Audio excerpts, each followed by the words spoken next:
All right, friends. I hope everybody is doing good, and I believe you're in high spirits.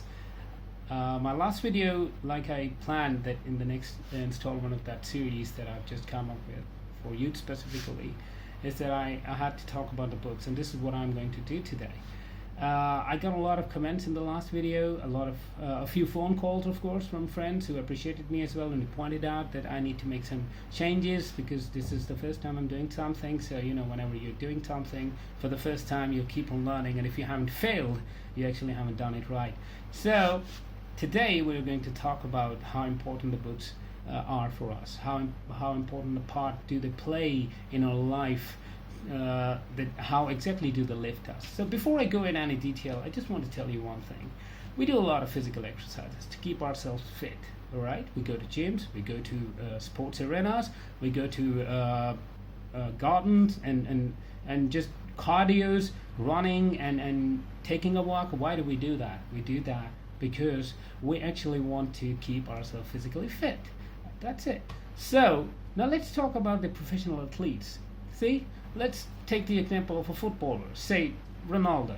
All right, everybody knows Cristiano Ronaldo, and everybody knows that he's got a top speed of 37 point something kilometers, which is a record for a footballer. Okay, now all these professional athletes, why they're different from us, why I can't run 37 point something kilometers per hour with the speed of 37 point something kilometers per hour, just like Ronaldo, and maybe I can't even make it up to 15 kilometers. Okay, what is the difference? Number one, they keep on training hard. They know this is their profession, and they need to keep on adding to their strength. Why? Because they have to run for 90 minutes. Just imagine somebody running, stopping with a jerk, and it takes a lot of effort, it's a lot of muscle. So they are training all the time. Number two, the most important thing is they, through training, actually do what? They actually utilize those muscles on regular basis, which normally a person like me, a common person, doesn't utilize.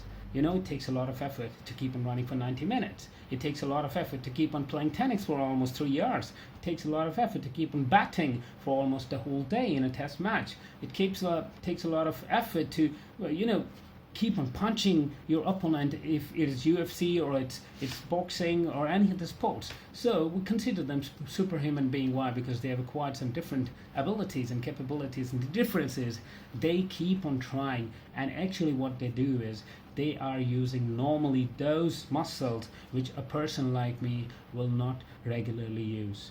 Okay, it's a different task. If somebody's racing, if somebody's running at the speed of 37 point something kilometers, it means the person is actually having an extra strength, or he's utilizing his maximum resources. Normally a common human being doesn't utilize the maximum resources. Now this is all about physics. It's all about our physical strength. What we are about to talk about is the psychological strength. I'm talking about intellect, I'm talking about mind, something like that. We need to have a gymnasium for our mind. We need to get ourselves equally fit as mentally, as well as we want to keep ourselves equally fit in physical terms. We want to show our muscles. We want to tell people how good we are, how toned up we are. But you know what? It's equally important to tell the person how good an intellect you are.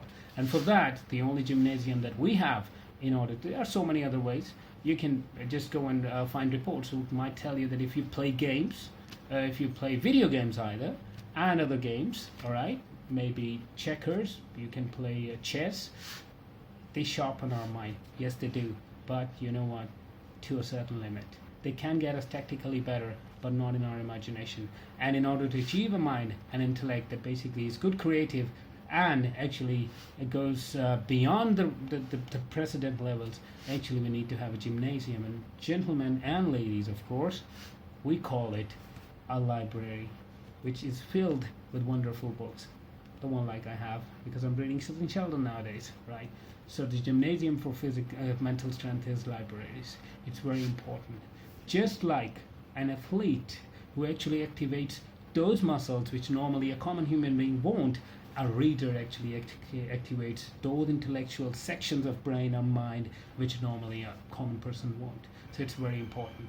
Number one, it's important that we should keep on putting efforts, that we should go to that particular gymnasium to bring health to our mentality and add to our intellect, so that we could be a lot more creative and, most importantly, imaginative. You know what? These two things are very important. You need to be creative. If you want to be futuristic, just like I told you in my last video, that the only difference between the developing and the developed nation is progressive approach.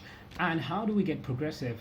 If we utilize our intellect to maximum level and keep on adding to it. See? So this is the difference what we have to make with the books. That's why the books are important. We need to go to the mental gymnasium.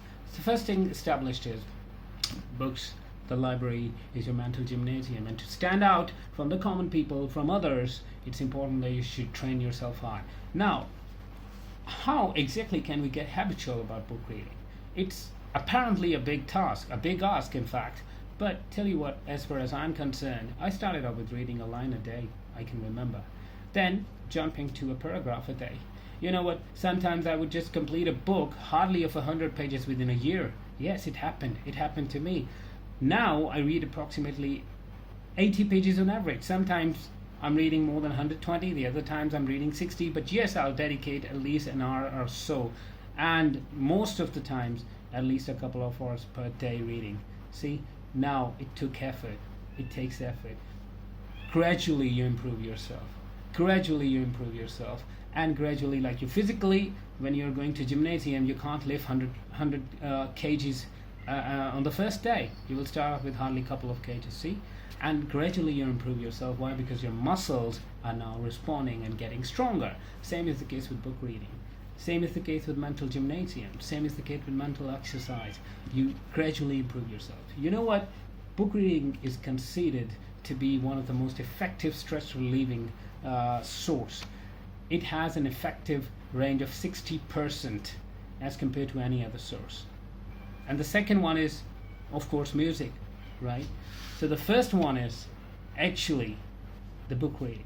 So it's very important you keep on reading the books. It's very important you should keep on focusing on it. You know what? If you keep on reading fiction and non-fiction, if you keep on reading new and new books, it will add to it. All right? Okay, just give me a minute. I've got a cat, and just to put a twist in, it's more of a child to me, so I've got to take care of it. Just give me a couple of minutes. All right, she's housed up. Okay, so, well, my apologies. I'm a cat person, and my cat is more important than anything, so I'm sorry. But getting back to this very important thing again. See, what happens is, wherever you go, however you go, there have been so many scientists, there have been so many people who have accomplished a lot. Our contemporaries of now, this age, let's talk about Bill Gates, let's talk about Mark Zuckerberg, let's talk about Dr. Abdul Qadir, let's talk about Dr. Abdul Salam of Pakistan, who's a Nobel Prize winner, of course. All right, there are so many other scientists all over the world. Let's talk about Michio Kaku, let's talk about Carl Sagan, let's talk about the scientists of Middle Ages, of 13th and 14th century. Let's talk about Al-Biruni, let's talk about Al-Khwarizmi. All these people, they were genius. And why they were genius? Ladies and gentlemen, I can tell you what, they were aggressive readers. Talk about Einstein, the guy about whom it's claimed that he had the maximum intellect as far as a human kind is concerned, our species is concerned, to this very day. Why? Because he used to read a lot. You go to their offices, you go to their rooms, you'll find a lot of books. All right, there are people who read approximately 20 books a month. It's a big ask. I know. I happened to visit a big corporate company in Pakistan, and I'm not naming them. Why? Because I don't know whether they like it or not, but it's a wonderful company. All right. And I happened to visit the chief executive, and he told me that he reads approximately 15 books a day, 15 books a month. It's a big ask. It's a big ask. And yes, a person like me is like on 5 or 6 a month.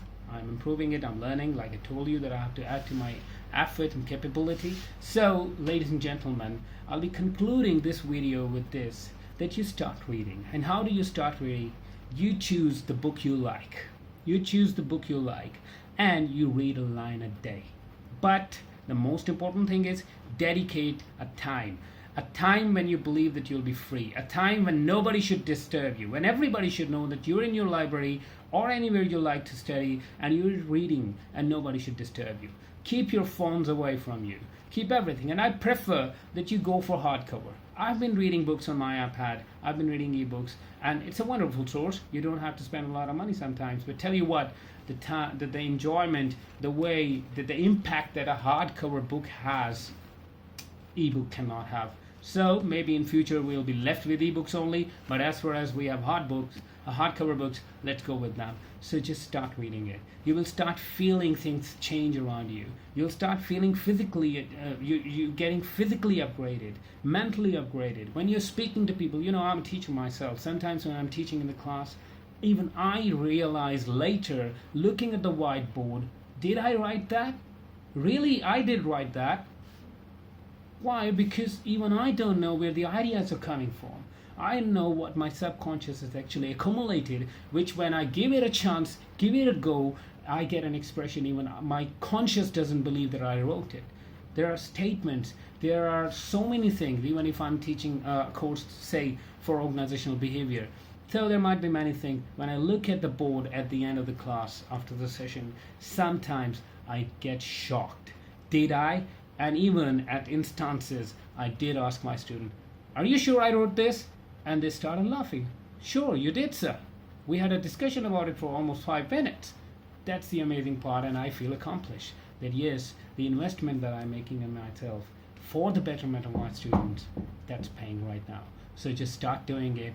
In the next installment, I'm going to come with the second part of this, and we'll keep on going. I'm planning on putting these videos on YouTube and making a channel, but I don't want to rush. Like I said in the last video, I want you to comment with your comments, and please